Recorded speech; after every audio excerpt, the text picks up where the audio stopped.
আসসালামু আলাইকুম, সবাই কেমন আছেন? আশা করি সবাই ভালো আছেন। এই যে দেখেন আজকে আমার ছেলে কি কাজ করছে। এই দেখেন ছোট মানুষ বুঝিনি, এই দেখেন হাত কাটিয়া দাও দিয়া দুইটা সেলাই করা লাগছে। আপ কেমনি করছো? হ্যাঁ দিয়া আর কাটবেন নি? কাটতেন না? আইনা দিমুনি একটা দাও। তো এই ডাক্তারের কাছে নিয়ে গেছিলাম, ওইখানে সেলাই করে দিছে। তো হ্যাঁ হয়েছে ছোট মানুষ, আর লাগে জোস কিনে আনছে খাইবে। আসছেন নি? আর এই যে মেডিসিন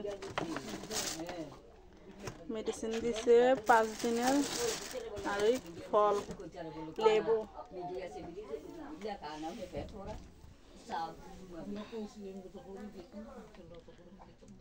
শেষ নি জুস? আর একটু কাটতে দে, আটটা রে কাটতে দেবো না? কাটতে দিই।